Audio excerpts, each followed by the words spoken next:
Okay. Hello, everybody.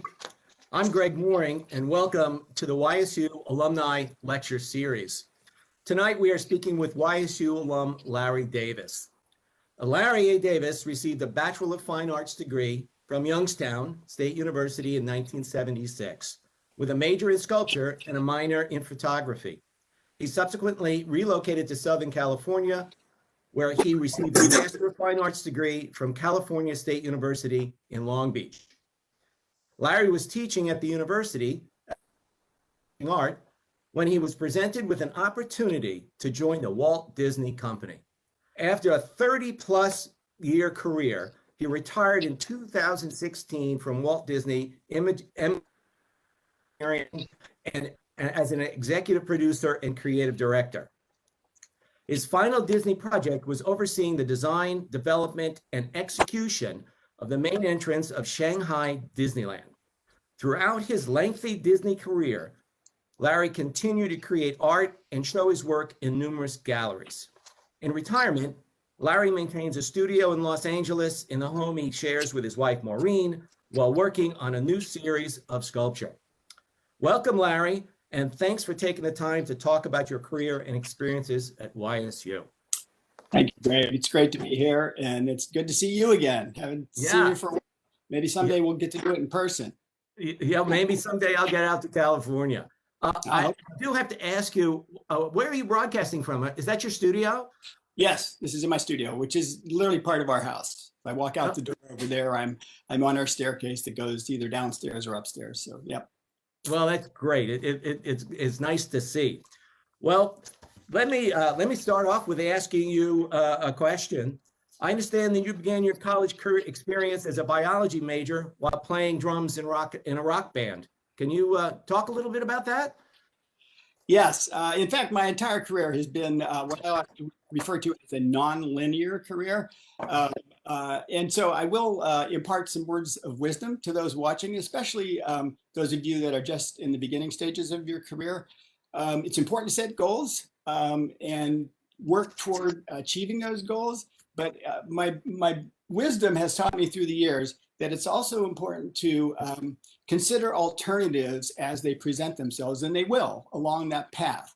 And that's kind of the story of my life and literally what I wanted to share with you today. I'm going to talk kind of fast because I have a lot that I want to cover in a short period of time. And I think I'm going to start by sharing my screen. We're going to try to do that throughout because as an artist, the visual piece of it, it's always been important to me. So we're going to start and then I'll answer your question very specifically. See if I can share this screen, how it works. And we'll hit the play button. Okay, so this is the first piece of press that I ever got. I grew up in Salem, Ohio. This is in the Salem News, and you can see my mother decided to put my name on my sleeve there, and I think that was just because she didn't want to forget who I was. I found this in some files just going through it a couple of weeks ago. I had lost it for years, but my mom clipped it out, and I think this was when I was in 8th grade. I was part of what is called FSA, the Future Scientists of America. And I won several awards at science fairs. And this is an example of us getting the press for winning one of the science fair awards. It wasn't until way later in my career that I realized the reason I won the awards had nothing to do with me being a great scientist and everything to do with me being able to put together really cool exhibits. And that's what it was all about. So at the same time that I was doing this, I had a lot of nervous energy. In fact, I still think I have a lot of nervous energy. I try to channel that into something creative. And at the time, my nervous energy was, I was always banging on the table, banging on my legs. And so when I told my parents that I wanted to take drum lessons, they were like, okay, good. Maybe that's a way to channel this nervous energy. So they allowed me to take drum lessons, but I started off with a little practice pad, and that was a rubber pad to learn the rudiments. They wanted to see if I was serious about it. And when they realized I was serious and I was really sticking to my lessons and stuff, they bought me a snare drum and then eventually a drum kit. And that led to this, the first band that I was in. We were the Spectrums. This particular image was taken on the stage at the junior high school auditorium. I believe it's Kent State Extension now in Salem, Ohio there. And it was a talent show. This was the first live appearance that our band did. And we were the hit. We stole the show. So this was the beginnings of a rock and roll career for me. But I still love the sciences. I was still studying about science in school. In fact, back to the science again, I actually had a laboratory in my parents' basement. I was dissecting animals that I would find in the woods. I was doing all sorts of things because I loved the sciences. But the band started kicking in and we became sound barrier. Now, this is a little later down the road, but when I was in 8th grade, which I believe is the same time that photo of me in the Salem News was, we had our first record on the radio as the sound barrier. And that record was being played at stations throughout Youngstown and Cleveland, Pittsburgh. So we were a hot little rock band in 8th grade. And then by the time we were in high school, we ended up with our second record. This was actually the sleeve for the record. And we'd added Patty Pashishniak as a lead singer in this, and that's me sitting on the ground over there. So we were off and running. We were rock and roll stars, at least we thought we were. So then this is us playing live. Me and then I don't know if you can see him or not. Off to the right is Paul. Terry, the guy in the middle, was older than us by a year. So he was graduating high school a year before Paul and I were. And then off to the left is Mike, who was our keyboard player, and he was a couple years younger than us. So Terry graduated high school, decided he was going to go up to Youngstown State to try to keep the band together, and because we were playing quite a bit at that time. And so then a year later, Paul and I joined him. We rented a house up in Youngstown, and we kept the band together. And it was an important thing for us because we were, we all thought we were going to be rock stars, but we wanted to go to college too. And then what happened was because of the let's call it naivete that I had relative to registering for college, I registered late. So none of the general requirements were available. All the classes were full. So my first year of college, I was taking calculus, organic chemistry, physics, statistics, and playing in the band 5 nights a week. Needless to say, these two did not mix well. And so the point came where I thought, well, you know what, I'm going to be a rock star anyhow. Why do I need to go to college? So I dropped out of school. And I will then stop sharing my screen. Bingo. Okay. Well, that's great. I love hearing about that. Your experience in that rock band. Your title of your presentation is How YSU Instructors Helped to Shape My Career Trajectory. Seems to imply the decision to change from biology to fine arts. Is that a fair assessment? Could you talk a little bit about how you wound going from biology to the visual arts? Yes. Okay. It does seem a little strange, doesn't it? Well, so what happened was, again, I dropped out of school. I figured there was no way I was going to be able to handle it. I figured we were going to be rock stars. Terry got an opportunity, Terry, our bass player, got an opportunity to go on the road with Maureen McGovern as her bass player. So he accepted that job. Then all of a sudden we didn't have a bass player.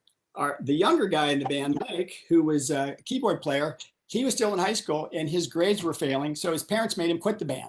So now what used to be 4 guys is down to 2. So we added an incredible guitar player, Mark Schuring, guitarist, singer, songwriter, and a keyboard player, Danny Hall, and changed the name of the band. Now we're no longer the Sound Barrier, we were Noah.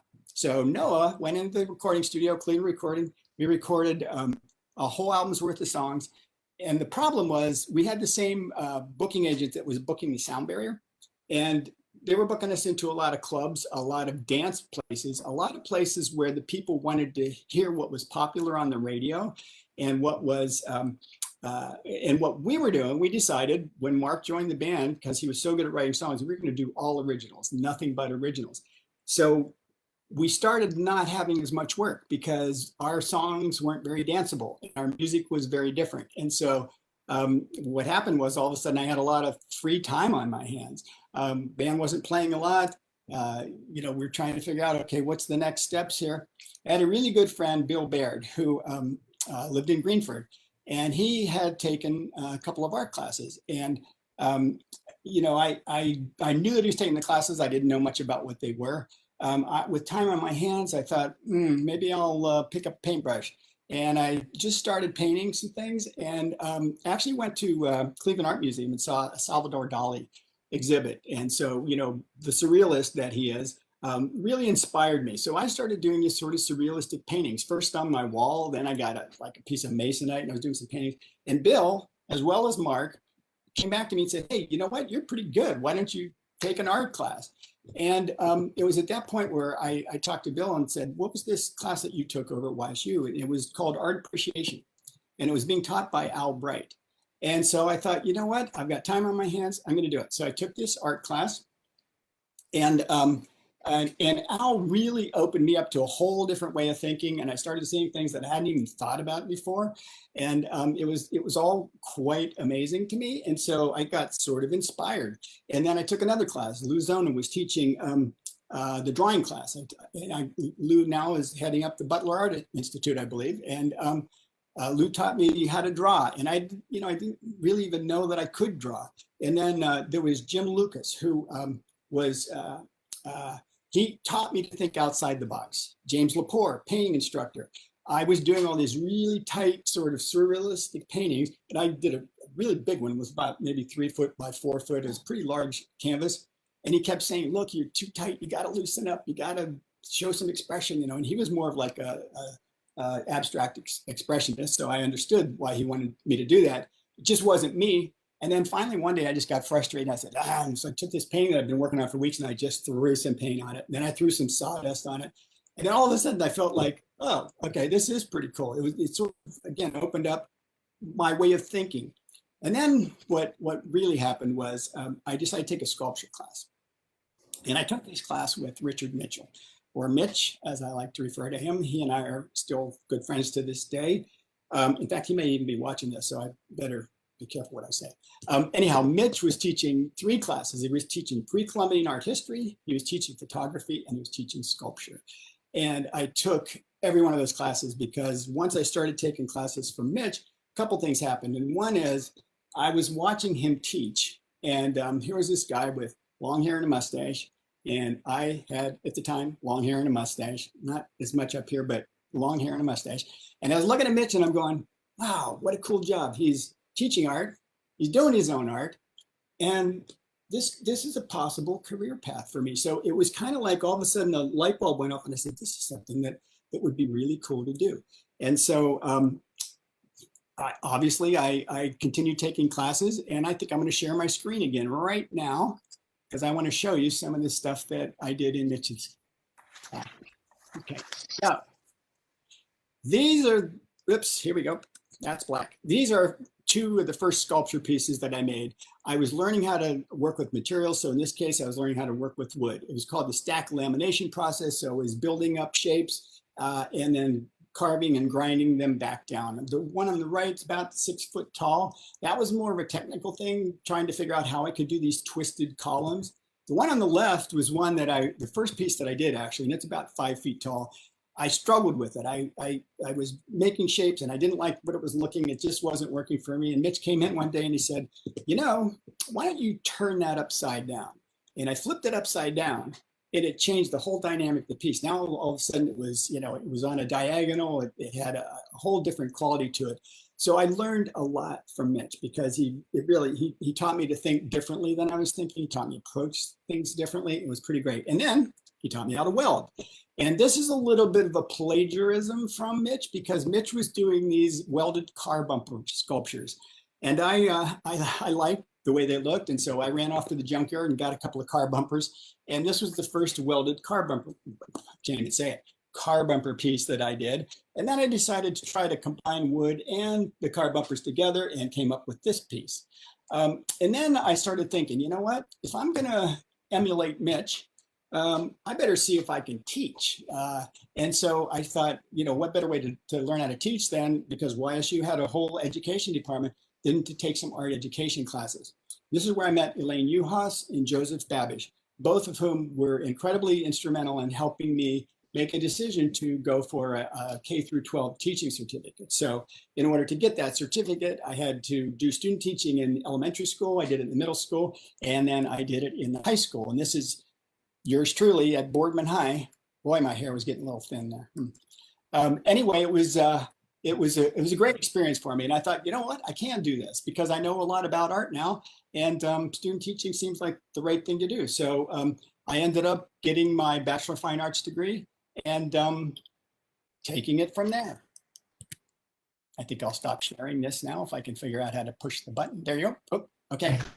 Yeah, that's great. And, it's great to hear those names of those faculty, all of which I know. All right. And as a matter of fact, I shared an office with Al Bright when I first started at YSU. So we were good friends. Yeah, Wow. it's good to hear about him. I believe you also became involved in what you refer to as functional art. What exactly do you mean by that? Okay, so that functional art is, it's like creating a piece of art that also can function as a piece of furniture. And there was an artist by the name of Wendell Castle. So I'm easily influenced by people whose work I like. And Wendell Castle was doing these functional art pieces, he called them. They're just furniture pieces. So I thought, you know what, I can do that. So I decided to move forward and create a sculptural table for starters. Okay. And so I'm going to share my screen again, if I can figure out how to do this. Share, and play. Okay. So this is me out in the garage. I'm working on this table that I decided to make. I wanted it to have stained glass in it, and I wanted it to be illuminated from within. And Bill Baird, my friend who helped talk me into taking an art class in the beginning, was doing Tiffany style stained glass lamps. And so I asked him, I said, hey, would you like to get involved in a project with me? I'm doing this table. Can you design the stained glass? So he did. So this was one of the first collaborative piece I did. Bill did the stained glass and I did the table. And this is what it looked like when it was illuminated. So again, it was a piece of functional art. It could be used as the coffee table. And then I had a gentleman who saw my sculpture piece with the twisted columns and said, hey, can you make me a bed that looks like that, where the four corner posts are these twisted columns? And so I cringe a little when I look at this, but yes, I can. And this is what I made. And the thing, obviously, just looking at it, it weighs a ton. Now it's in 4 parts, headboard, footboard, 2 sideboards. It weighs a ton. He loved it and he bought it. And so I was on my way to, at least, figuring out how to make some money doing art by turning it into something functional. And I will let it go at that and stop sharing if I can figure out. There we go. Okay. Yeah, thanks for showing that. I know you're being modest, but I know what that takes. As a sculptor myself, I'm very aware of the effort it takes to do do those types of pieces, those laminated pieces. So it's quite impressive. Pretty crazy. At one time, you were considering graduate school at a university, but ended up in California. How'd that happen? Yeah, there's another interesting story. So I guess I'm full of interesting stories today, huh? So what happened was this. By now, the band had split up. We had gone through, drama and troubles. I had also gone through some other personal problems. So it was kind of what I like to refer to as the dark period of my life. I was, trying to make a living doing art, but it's tough. Any artist will tell you that. And so I ended up working for a company called Maintenance Technicians, where I was literally tarring roofs, refinishing gymnasium floors, doing all sorts of construction-related jobs, which ended up helping me down the road because I used a lot of the skills I learned further in my career. But at the time, it was just a way to make a living.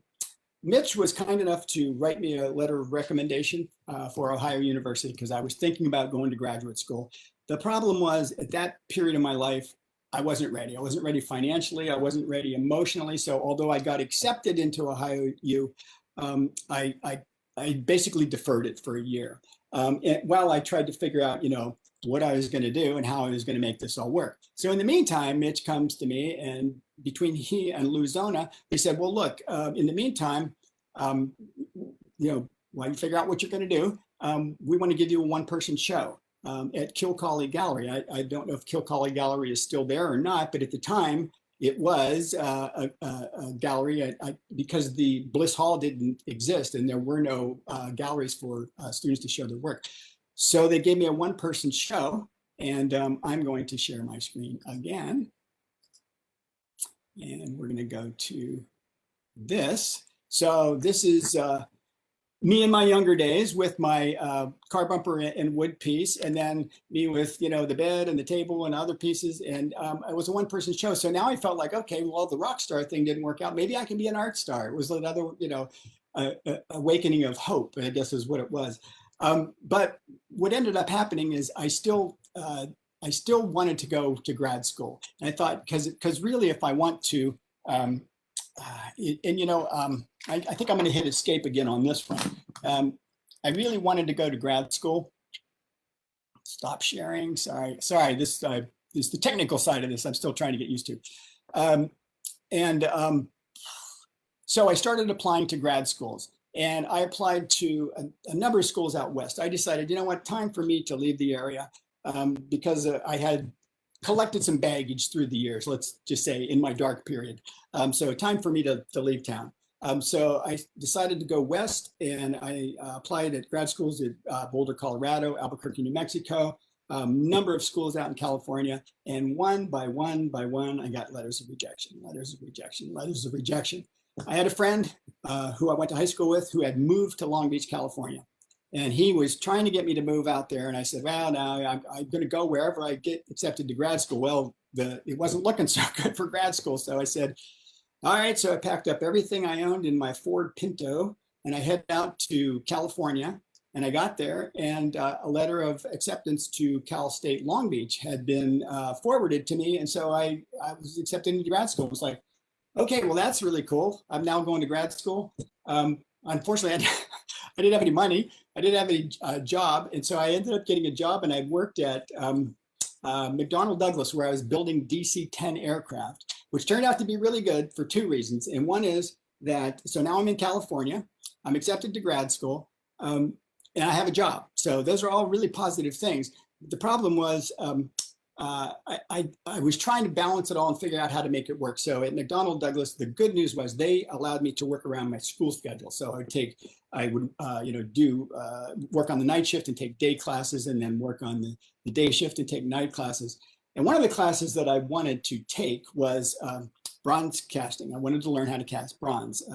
And so I signed up for a bronze casting class that was being taught at night. And again, I'm going to share my screen. I think I might be getting better at this. So this is gentleman that's helping me, this Claire Graham, and we are lowering a kiln on top of what's called the ceramic shell casting process, which is just a form of lost wax technique for casting bronze. And I'll tell you the significance of Claire a little later, but I was fascinated by all the processes. So to get the piece that I was making here, and that's my piece on the left, the one that we're lowering the kiln on. What happens is you lower that kiln on, and without getting into all the details, it makes that shell around it hard as a ceramic, melts all the wax out of the piece, and then you eventually turn it upside down, and you pour the molten bronze in that piece. Well, I became Claire's right-hand man because I loved learning the processes. I loved being involved in the processes. And it was all fascinating to me. The mold making process, the whole process of getting from clay to wax to this ceramic shell was really fascinating to me. So then that piece that I'm pouring on the right there, this is the final piece. This is the first bronze piece that I ever made. And then I made a piece that is bronze and wood combined. I went back to my stack laminated technique. And this was cantilevered out to the side. That bronze piece in the middle is very heavy. And so I had the lower box is actually a hollow box that's filled with concrete and rebar to counterbalance the weight. So this was a bit of an engineering feat. I'm always looking for a challenge, and this was one. Then I went back to the functional art. So I made this table lamp combo where I cast parts in bronze and the other parts were made out of teak. Then I did a whole series, what I call my Anatomical Series. And this goes back to my biology days and all the shapes and forms of a variety of, I guess, biology references, and then mixing a number of materials together. And then another table and chair that I put together. And then here you can see how the texture goes from the bronze into the wood. It was another challenge. And then I decided, because I needed to do a thesis in order to get my master's degree, I decided that I would make a set of drums. I would bring my music back into my art, and try to pull it all together. So this was a crude little clay model that I made of what I wanted to be a drum set. And this is the finished set. The stands that are all adjustable were cast in bronze. The rims that are all tunable or tightening, so you can tune the heads, are also cast in bronze. And the wood shells are made out of a wood from Africa called bambuya. And then this is me doing a little presentation at my master show. And I got to play a couple times after that on these drums. I haven't played them in a long time though. I'm a little rusty when it comes to the drums, but this was a really great time in my life. I had, shortly after this, I got my master's degree. I got an opportunity to teach part-time there. It was a pretty great experience. And I think I can. Well, you know what? Oh, I forgot one really important part since I'm still sharing the screen here. The gentleman who was teaching the bronze casting class, his name was Claire Graham.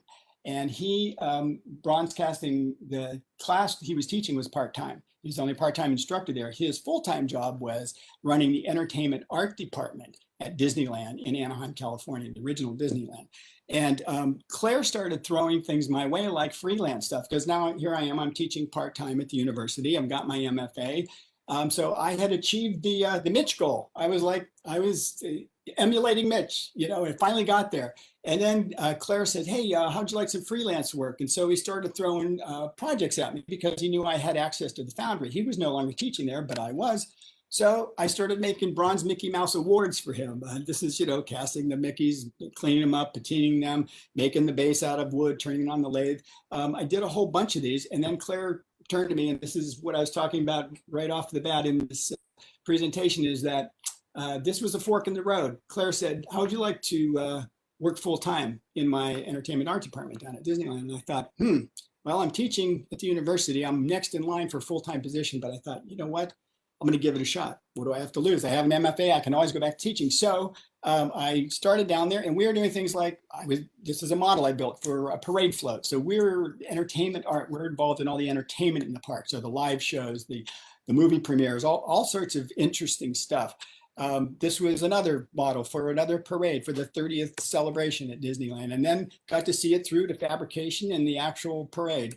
And then we did things like this was a marketing thing we did for a film called The Return to Oz, which bombed at the box office, by the way. But it was really fun putting together this whole presentation that people got to walk through, and they got to really see what what the film was going to be about. We tried to tell the story through these visuals, and then we did the first Tron film. I actually took this photo this is on the Walt Disney Studio lot, and we did a whole another environment that was all about Tron. But this one is just the banner that's hanging on the Hyperion Theater, which is where Disney premiered all their films in those days. That was a long time ago. And I was across the street looking through one of the windows to take this photo. So, okay, and now I'm gonna stop sharing my screen. Okay. Okay. Well, that is so interesting. I was going to ask you how you made the transition from doing some teaching and you were thinking of that's where you're heading, and all of a sudden you're working for Disney. I know. And so I was wondering how that happened, and it's so amazing that you just never know who you meet and what they'll introduce you to. It's true. It just so, that's pretty amazing. Well, but I understand you left Disney to pursue your art full time. How were you able to make that leap, and did that work out for you? Well, it did. It's interesting because one of the things that happened in this Disney job is that, yes, I made a lot of connections in the entertainment industry. The job didn't pay very much, and it was really kind of a low-level position within the organization, and there really wasn't much room for growth. So I was getting freelance work from other people that I met in the industry. And so I finally decided I was making more money freelancing than I was in the actual Disney job. And I thought, you know what? I'm going to step out and take a risk and see if I can't do it. So I actually created my own company called Larry A Designs. I set up shop in downtown LA. I'm going to share my screen again for this one. So I had a studio partner. Okay, we'll push play. There we go. Ruth Ann, who had found this space in this old warehouse in downtown LA to say, hey, there's an empty warehouse here. If you're interested, and it was on the second floor. It was right up here. It was like 3,000 square foot. She wanted to use it as a studio space. I said, well, you know what? If I'm going to do this, I'm going to live there. So I literally built the space out, and this is in process. I built all these. I subdivided the space, and this again goes back to some of the skills I learned when I was working that maintenance technician's job. I learned how to, do drywall and all sorts of things. I actually built a shower, a dark room. I had a little kitchenette here. This was my, workable studio area. I had like sort of a display area, and then my living room, bedroom, and all of that. And it was a pretty exciting time for me. And I started doing all sorts of projects. One of the things, for example, somebody that I met that was in the television business, who was an art director, hired me as an assistant art director to do this, which was an HBO special for Gallagher, who was a comedian. And I worked with David Sakharoff, the art director, and we designed and built the stage set and then installed it. And then also worked on a bunch of TV commercials too. This was a takeoff on a Charlie Chaplin movie, and it was an IBM commercial. Just fun stuff. So aside from that, I was doing my art. So this is what I like to call art by management. So I made a model, then I built a full-size mock-up, then I broke the parts, broke all the parts and pieces, took them to a glass company, said, make me these parts, brought them back, used special glass adhesive that I found, and glued it all back together. And this became a hot seller. I sold a bunch of these to people in the entertainment industry that I had met.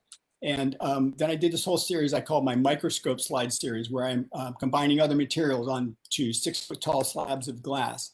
I tried a number of different types of variations of that. Then I was doing model building again. So this was for a courtyard in a mall for an architectural firm.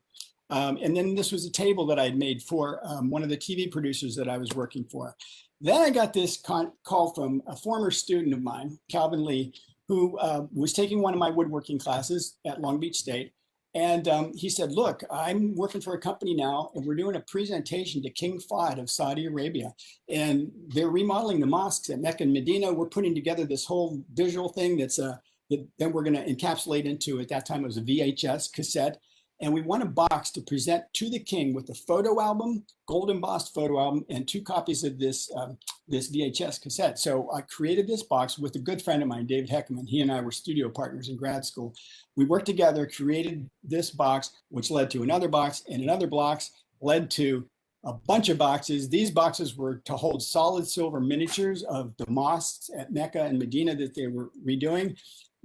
This is my partner, David. We got an order for 10 more of these boxes. Every time we turn around, there's more. We did this wood marquetry stuff. And then this is, well, on the far left is Calvin Lee, my former student. This is me with the big old mustache. This is my partner, David, and then Marty Brinkerhoff, who owned the company. Well, Marty also liked my artwork. He said, hey, can you make a conference table for me? So jumped in, designed and built a conference table for him. Then he wanted a desk for his office. So I made this unique desk for his office. It's just like one thing led to another, led to another, led to another. And I feel, very fortunate that all these opportunities came up. So now we will stop sharing again. I can figure this out. There we go. Okay. Wow. Wow. So it's my understanding you eventually accepted an opportunity to return to Disney, but in a different capacity, in a different role than what you were doing. Why did you decide to make that decision? And was that new role more rewarding? Well, the new role was considerably different from the previous one. A couple of my friends that had been in the entertainment art department with me had moved on to the Disney store that was creating these retail locations within malls all over the United States. And they asked me if I wanted to get involved. And so I thought, well, at the time, although I was doing all these projects, including my artwork, this was like, I'm going to say early 90s, late 80s, early 90s, when the recession hit. And this was not like the Great Recession of 2008, 2009, but it was a pretty big recession. I saw a lot of my work drying up. The Saudi projects were all done. A lot of the architects that were giving me work were no longer working. Some of them were leaving LA. So when my friends came to me and said, hey, do you want to participate in the design and fabrication of all the theming components that go along with the Disney stores, I said, okay, what have I got to lose? I'm still living in the loft downtown. And yeah, so they didn't pay me what I was hoping to get paid, but they bridged my service. So I got to pull back those early years from entertainment art and add it to my overall, which in the end really helped out in my retirement program. So I will share some more not video, some more images here. So this time I'm hiring a model builder. So I hired a model builder to build this theme component that we're going to put in the ceiling in the Disney stores. And then on the right is the actual item that has to be engineered because it's cantilevered, it's hanging over people's heads. So, and then I worked with sculptors to sculpt the Disney characters, get those into fiberglass and painted.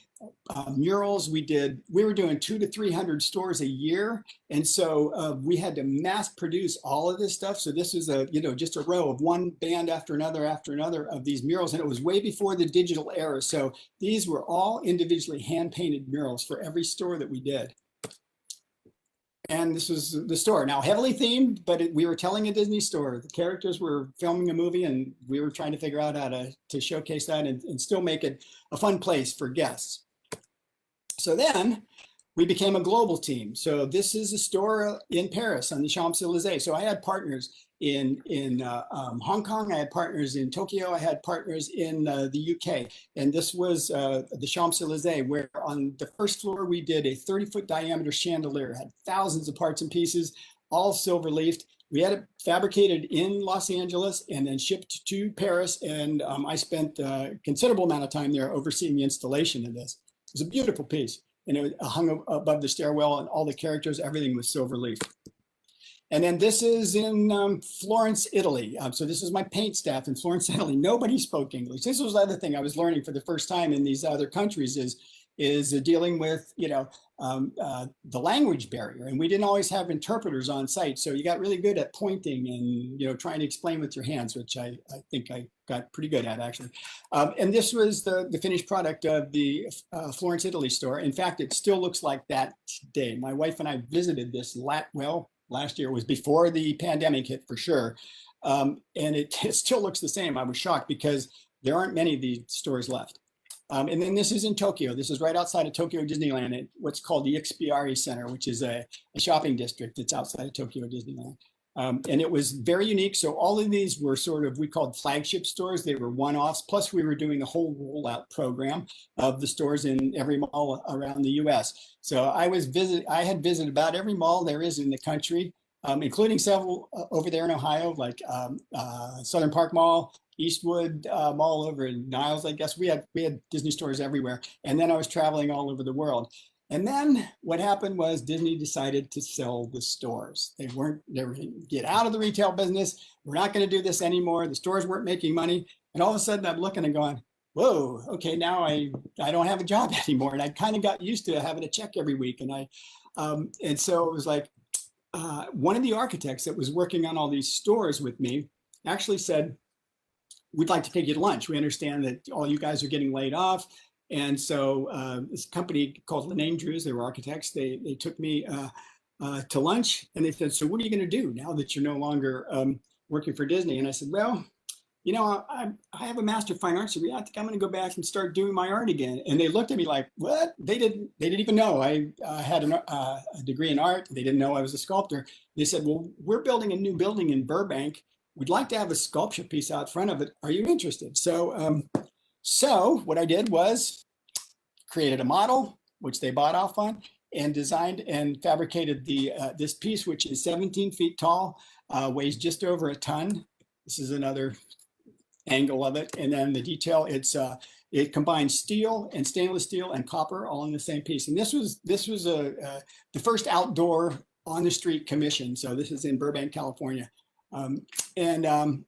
It was a really fun thing to do. And then in the middle of this, I mean, literally in the middle of fabrication on like a couple days before we're getting ready to install it, I got an opportunity to go back to Disney again.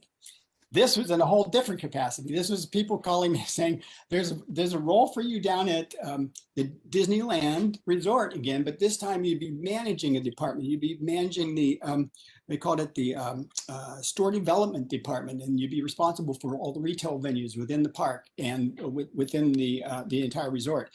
And I thought, okay, why not? So I joined up, and this is an example. This was a teeny little hat shop in the corner of, it wasn't Main Street, it was Town Square at Disneyland. That fixture with all the hats on it right there is supposed to be inside that little shop. They actually wheeled it out into the, what is the exit for the Lincoln Theater lobby, because the shop just wasn't big enough. So they said, what can you do to help us get more room in this shop? So we actually got a deal with the powers that be that allowed us to take over part of that exit path because it was much bigger than it needed to be. And we completely remodeled and rebuilt the store to give them twice as much capacity as they had.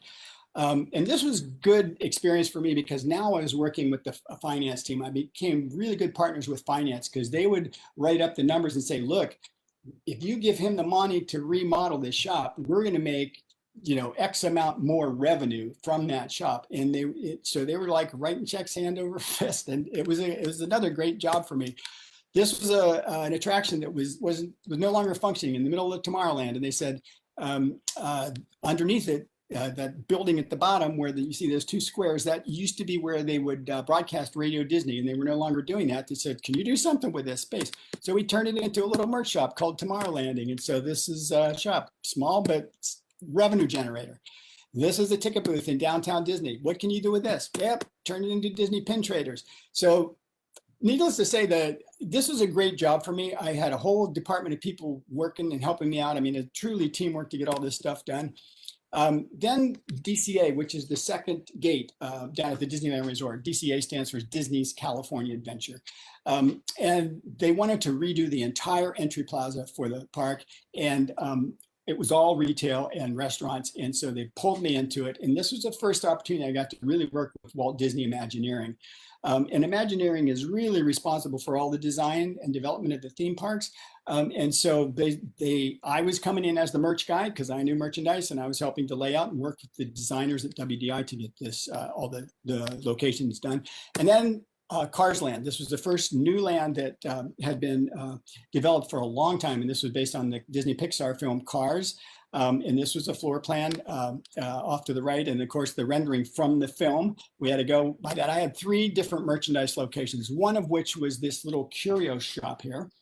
And this is that finished piece. But what's really important about this piece is the gentleman in front there with the hard hat and the safety vest is Bob Weiss, who is now the president of Walt Disney Imagineering.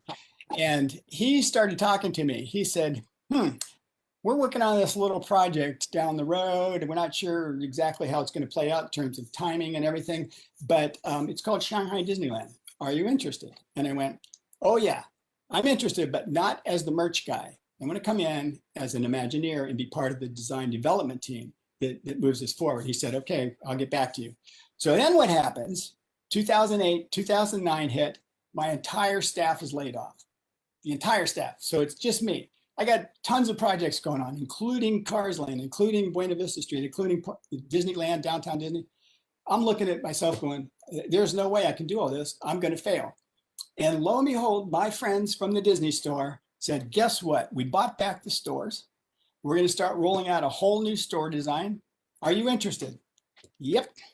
So Imagination Park was born, a brand new Disney store design. So they pulled me into this. I worked to help to get the first year of rollout done on this one. The stores were heavily themed, but also very interactive. Then we built one in Times Square and one in San Francisco on Stockton Street. And at that time, it was really crazy because I was flying to New York, back to LA, San Francisco, back to LA, back to New York. These were going on simultaneously, just crazy, crazy times. But you know what? Whenever I had a little extra time on my hand, I decided to do some more art. So I started this new art series because I got an opportunity to do a one-person show, called it my Jawless Series. These are some of the pieces. Actually, I had that first one at a show at the McDonough Art Museum at one of the alumni art shows. But this was a whole series I did called the Jawless Series. And so for that, I will stop sharing my screen again. If I can figure that out. Stop sharing. Okay. Well, I have to say that I know you, and we've talked quite a bit, and I'm learning even more about you tonight rather. These are things that I didn't know about that. So, with over 30 years in Walt Disney Company, what would you see would be your proudest accomplishment? What are you the Well, most proud of? Well, it's a good way to end your career, and it was really the Shanghai project. I was on the project for 5 years, and the last 2 years, which were in the field on construction, I lived in Shanghai, and it was an amazing experience. My wife Maureen was unable to move there with me because she was ending up her career as an elementary school teacher, but she would come and visit me. She came and visit me a number of times while I was living there. But what an amazing experience it was, first of all, just living in China and then working with the Chinese to get this project done. So I will share my screen again. And now I'm really going to have to go fast because I want you to see as much as possible. So this is Shanghai, an incredibly dense city. Beautiful city at night for sure, very modern looking. But one of the things I really liked about it is the juxtaposition of the very traditional against the very modern skylines. This is the Shanghai Disneyland site the first time I saw it. I was on one of the little observation towers that they had built. And then this is way down the road. So I'm going to, with my little cursor here, this is a moat that was built around the entire piece of property because this was in a floodplain. These were former rice paddies. So Disney built this lake. It didn't exist. That is our park, well underway at that point. This is for a second park to be designed and developed down the road. This is the Disneyland Hotel. This is the Toy Story Hotel. My responsibility started clear out here. I was responsible for the toll plaza, the whole parking lot, what is called the Ptc Bridge, which is a bridge the length of 4 football fields that came over here to the entry. It was a heady amount of responsibility because once you got to the entry, then all the way down toward the castle, which is typically like Main Street in the regular park, not in this park. This is me standing on a tower in the middle of the park, looking out toward the lake. That's the main entryway. The infrastructure is underground, but other than that, it's dirt. And this is me doing a selfie from the tower while you can see steel progressing. And this is a little video that I want to share of a portion of my responsibility. The circle that you see right there is actually the entry fountain to the park. So we're going to run this video. It's a little drone thing that Dirk is flying for us. Off to the right and the left are the ticket booths. And then now we're going through what are the turnstiles. So guests obviously get their tickets, go through the turnstiles. We have stroller rental, guest services right and left. Then we're going up through the entry portal. That's Dirk flying the drone. This is the entry portal. And then we'll go down what it would typically be Main Street. This is actually called Mickey Avenue. The whole story is about Disney characters, Disney and Pixar characters. The interesting thing about this too is that this was taken on Chinese New Year's. There's nobody in the park. Otherwise, it would look like an ant farm here. There would be thousands of people all over the place. This goes up to, then there's that tower that I did the selfie from right there. And then we're going over to the castle. Then all the other lands splay out from this. So this is me and my buddy Jeff, all harnessed up because we were climbing all over the scaffolding every day. And it was pretty dangerous out there. This is example, some of the scaffolding. I'm taking this photo from up on top of the clock tower at the entry plaza, looking out over parts of Mickey Avenue as it progresses.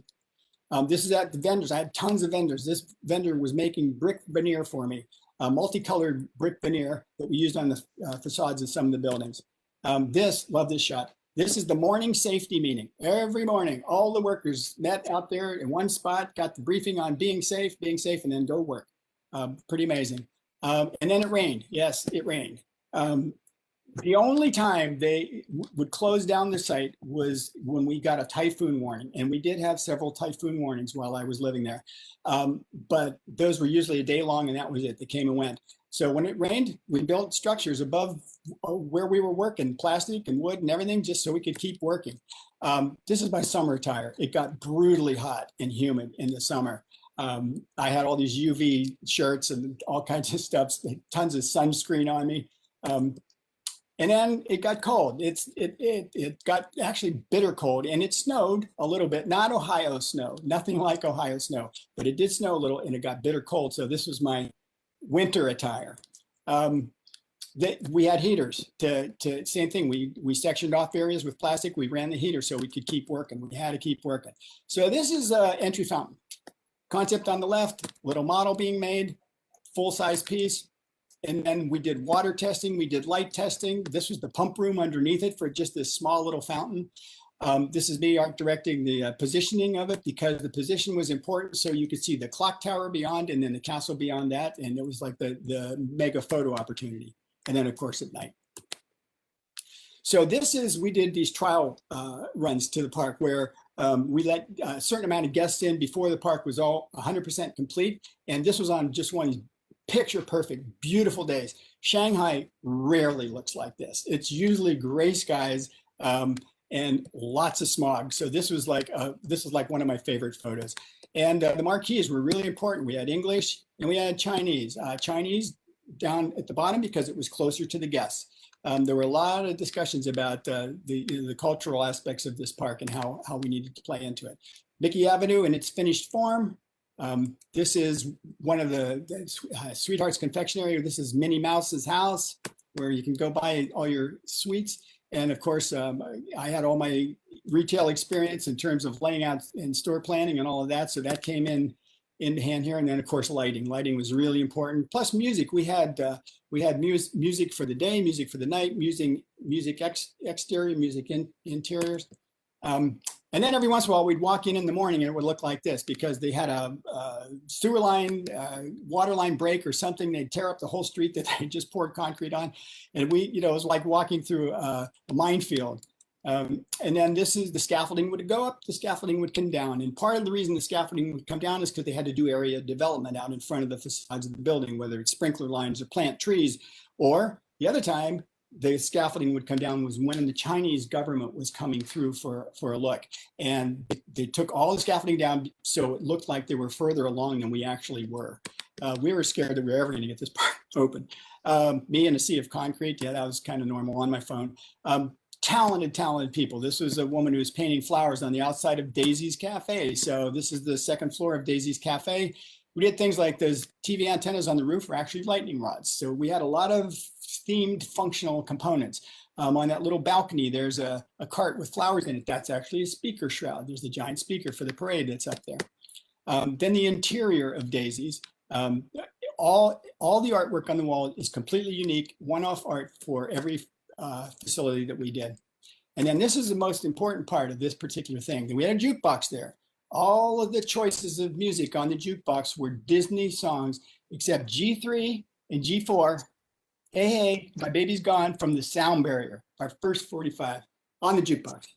Didn't really play, but it was on the labels. So then Remy's Patisserie, a bakery, entrance to that, interior. We did all kinds of special media, like having Remy look like he was inside the kitchen. This is me with my laser pointer, one of my favorite tools. Working on the bank building, another one of the great painters that was working on this huge bank building. Creating the vault door and other props and stuff for interiors of the shop. And here's the vault door installed with Ralph, one of my lead painters. Signage, we had graphics, signage just everywhere. This was Avenue M arcade, interior, Goofy Way, Goofy's Toy Shop. And then this was for the front of the music shop. We created these giant saxophones and clarinets and trumpets, and they ended up on the facade of the music store. One of my favorite facades. And then we had these glass mosaic tiles made. We had 4 of these panels made for the front facade of this building. And it was just amazing. These little young Chinese, I want to call them children, but I think they were a little older than children, but cutting thousands and thousands of parts and pieces of glass to create these mosaic tiles. This is me reviewing one. This is the finished product. So you can see the level of detail, how many pieces of glass tile are cut for these. And they were just amazing, amazing. And then they appeared on the front facade of this building. You can see some of them here.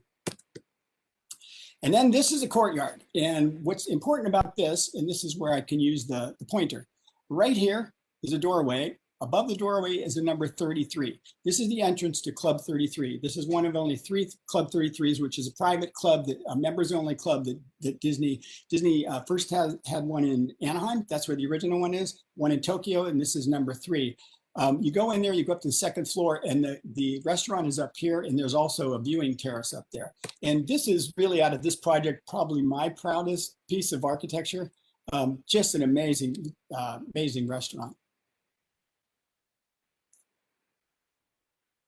And then I got to give a presentation because we were trying to get members to join. And so this is me speaking to new prospective members of joining this exclusive club. And this is another one of my favorite photos. This is actually the Disney family. I got to walk the Disney family. That on my left, actually my right, but to the left of the image is Roy Disney, descendant of the other Roy Disney, but and then off to the right is his wife and his 2 kids. And that's my beautiful wife, Maureen. This is on the terrace of Club 33. So that's the view that you get from up there. So now we go to some of the work. Steel vendor, steel installed. Glass vendor, glass installed. So you can get a level of how much detail goes into these parts. And these are all the outer buildings. This is me back at the steel vendor. So when I wasn't on site, I was at a vendor. Some of them I had to, they came and picked us up and drove us to them. Some of them were 3 and 4 hours away. Some of them we had to fly to. And then this is, again, the building progressing. And then this is a video I wanted to share. One of the vendors, this is one of the, there's a little bit of music to this. So I'm going to kind of let it play through with the music. I think you'll be able to hear it. But the vendor created this sort of unbeknownst to me. They asked if they could videotape me while I was coming and buying off on stuff. This is for one piece of glass that was created for one building in this site. It's a short video.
So I think that may be a good place to to stop this. I have so much more to show, but I've already overstepped my time.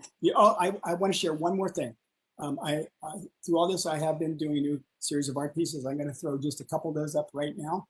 So I will share the screen again, just show you a few pieces, and then that'll be that. It's from my new series.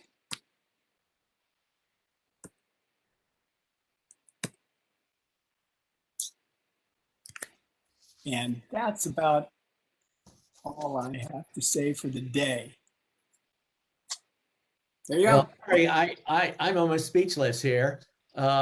Just what I was thinking was, it must have been just an extraordinary experience to work with that collaboration of sheer talent that you worked with on all those projects. It was. And you raise a really good point, because it truly is a partnership. It's always a partnership. You have everything from, lighting designers to, to technical engineers to sound engineers, and obviously fabricators. And it takes an army of people to put together a project that big. So it was truly an amazing experience. Well, a stunning array of talent, including yourself, right there, kind of watching over everybody. So it's just such an impressive career. So Larry, would you like to say anything else in closing our conversation? No, it's good to see you, Greg. It's good to see you too. I hope those watching got something out of it. And again, I like to encourage, especially the young ones that are just getting started on their career, to just put your best foot forward. It takes a lot of hard work. And if you really persevere and you head after your goals, you can do it. Yeah. And you did mention Richard Mitchell, and I did communicate with Mitch. I know he's watching tonight. So a little shout out to Mitch, right? Yeah. Mitch and Karen, hope to see you soon too. Well, Larry, I really enjoyed speaking with you tonight. And thanks again for taking the time to share experiences with me and our viewers. Thanks so much for doing this. And thanks to everybody else, everybody that's watching tonight. I'm sure they thoroughly enjoyed your presentation and your experiences over the many years. Well, all right. It was great for me to be able to share. Okay. Well, take care and be safe. Okay. See you later.